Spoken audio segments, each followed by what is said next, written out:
that's where we are right now.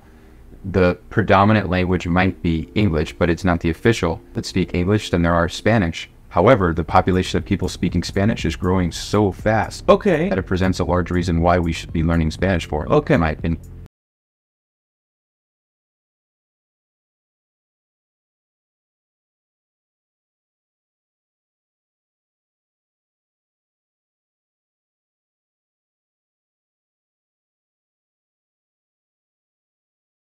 And welcome back to Gustavo's World. This is a new episode with your co-host, as you know, I'm Burbujita.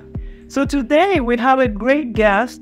It's our big friend, Connor. Hi everybody, I'm on TikTok, Instagram, YouTube, and also Facebook. So I teach English to people who speak Spanish, and my brand is called Gringles Facil, so easy English, but I put a spin on it because I'm a gringo, so I don't speak English, I speak Gringles. So the reason why we're here is because I, at least, and I think Connor also shares this feeling with me that people, there is some vibe about Spanish. There are a certain group of people that they're from the Hispanic descent that they don't feel proud of the language. Therefore, let's start with, what do you do? So I have a background in business development. I started my career back in, let's say, 2011 timeframe. I actually got my first kind of real job after serving tables at a restaurant at Apple. And I started working at an Apple store, selling phones and things like that. And even back then I would speak some Spanish. Also worked for TikTok for about a year as well, directly. You did? Directly for TikTok for about a year. Okay, I need to talk more. now I lead business development on a global scale for Pixart. It's a PICSART. We're the world's largest creative video editing platform, a photo and video editing platform. Oh my god, I do already. And for desktop. You know us?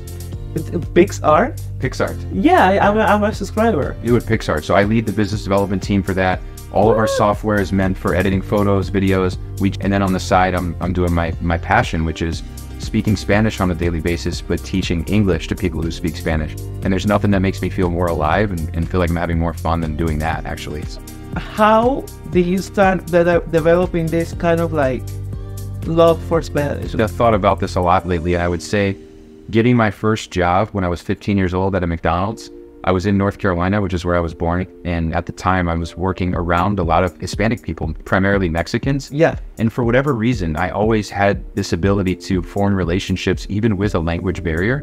And as I started to learn a little bit of Spanish, just the slang words and things like that, I started to develop a really deep appreciation for Latin culture, Hispanic culture, or the Hispanic people I work with.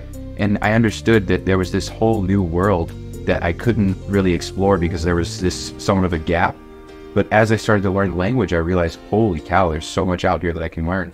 Let me tell you, when you study another language, it doesn't matter what language that is, a whole new world opens to you. And that means that culture and all that idiosyncrasy or whatever you call it in English, like you are part of it now. And it's just completely a different experience as watching it from the benches. Now you're playing with them. Let me also clarify one thing I said too, which is because I had so much passion for it, I think that's the only reason why it was easy. I don't know if I have some ability to do it more than the other person, but that's the reason why, I would say. And as I was learning it, I learned pretty quickly that studying the verb conjugations, the different tenses, it was kind of a... You had like an edge that you wanted to get it. I wanted to get it. Yes. Yeah, people seem to be shocked when I tell them that I can speak Spanish. Oh wait, how did you learn Spanish? Was your mom Mexican or whatever? They'll say things like that, and it's like, no, I love it because it's just what I do, and I enjoy the process, right? But the fact that they're shocked only reaffirms what you're saying, which is that it's like a surprise that we should, have people that speak a second language in the United States like Spanish, right? Why would you suggest Spanish? So there's three things that come to mind. It's a great question. I'd say that first, when we look at the United States, just because that's where we are right now, the predominant language might be English, but it's not the official that speak English. Then there are Spanish. However, the population of people speaking Spanish is growing so fast that it presents a large reason why we should be learning Spanish for it, in my opinion. Yeah. Because 54 million people in the United States can speak Spanish. I live in Miami and you just moved here. Welcome to our beautiful city. So, I mean, there are some immigrants here. They've been here 40 years. they barely say thank you. That's also like, I don't congratulate that at all. But why would we go around the other way around and asking people that wouldn't speak Spanish to learn that language? That's like, I mean, why? Well, I think it depends, like if we're asking them to versus why they should. I mean, the original question on why Spanish is because I believe that English, Chinese, and Spanish are three of the most spoken languages on a worldwide basis. So if anyone has a desire to learn a second language, to me, it would make sense to learn one that is widely spoken that you can put to use on a daily basis, right? Right. Versus being geared, saying I want to learn, let's say Italian, for example, beautiful language, but for me, the likelihood of going to Italy and using that language would be a lot less, whereas with Spanish, I can speak it right in my backyard and in over 20 countries and with almost 500 million people worldwide. Okay, let's go into the area of, let's go back like in a time machine. Let's go back to the 50s and 60s here in the US. I have friends in California, they're older, and they explained to me that when they were little, they really look different than the rest. So, I mean, in addition to that, if they would speak Spanish or having an accent, that would have been not a cool thing to have or do for themselves. Therefore, they kind of chose not to speak Spanish anymore. I have a lot of people sometimes that as they hear me speak Spanish, for example, they'll tell me, oh, you speak better Spanish than my kids and they grew up speaking Spanish. And I say, how is that possible? Because over time they start to develop an attitude toward it where it's like, oh, that's what I did when I was a kid. That's not cool now, or that's not what I want to be doing now. Right. And I don't know where they start to develop that attitude. Where's the tangent? Yeah, like it is really sad. But more and more people, in my experience nowadays, in this day and age, truly are being faced with situations where they encounter someone that only speaks Spanish, that maybe is trying to learn English. Right. And there's limited communication, and the person that doesn't know Spanish gets really frustrated and then starts to point to other things that have nothing to do with that situation.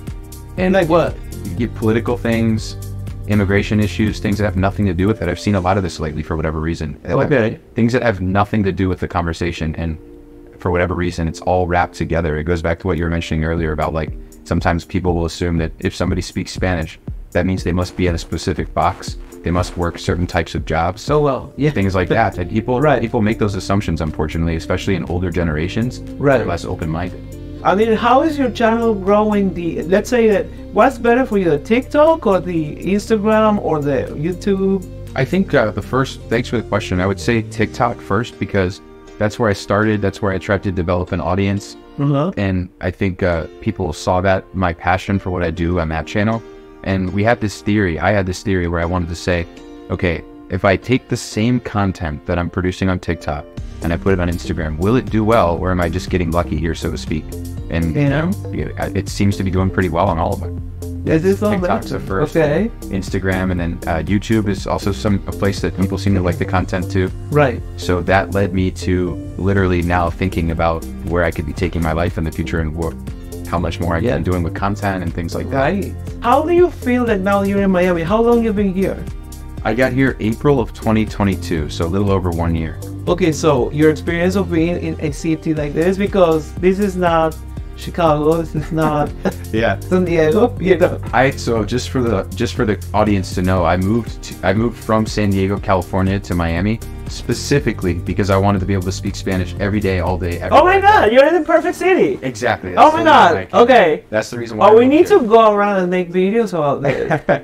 I know. I think people actually don't realize it necessarily. Like people born in the U.S., for example, that have never been to Miami, they don't realize how many people speak Spanish. And I'm so dedicated to speaking Spanish that's the reason why I moved here. And I love the city because like the diversity of South Americans, for example. Previously, I was only around people from either maybe Mexico or Central America. Right. Here, I can be around people from all over South America and hear different accents, dialects, the diversity in the food. Also, there's people from other cultures like in Eastern Europe that live here too. And it, for sure, for me, is by far the most diverse city in all the places I've lived.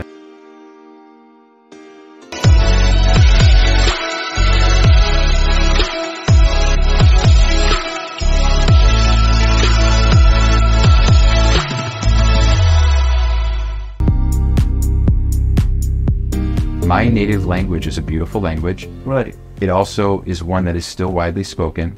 It's how I communicate with my family, and it helps me do many different things. So why would I want to completely walk away from my roots and who I am when I could then be bilingual and employ both and get multiple benefits from that.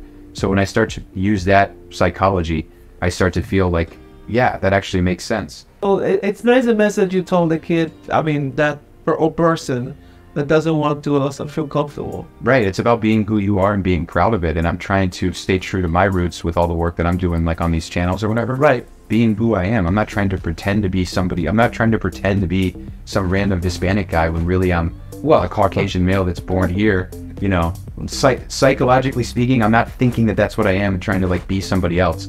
I'm still being happy with who I am, but I just happen to speak a second language. That's just the way I do it. No, pero hablemos un poquito de español para que la gente escuche. Porque si no te conocen, tienen que saber que sí, es la verdad que puedo hablar español y si quisiéramos podríamos hacer toda la entrevista en español, sí. Bueno, nos debes la entrevista en español. If you look at a map and you just look at the United States and you follow the map all the way to the southernmost tip of Argentina, yeah, a massive landmass speaks Spanish. And there's obviously the United States that speaks English, but if anyone wants to travel to any of these places, they're some of the most beautiful places in the world and they speak Spanish and they have different accents, dialects, and it's so cool to be able to put to use a second language in those places and feel like you can, you know, connect with the local culture and the food and all that kind of stuff. Right. A massive part of the entire world speaks Spanish. But you're not teaching Spanish, you're teaching English. Correct. So let me tell you, there is a guy, well, until, I'm going to say this. So the way I learn Italian, because I speak Italian, so is with a guy called Michel Thomas.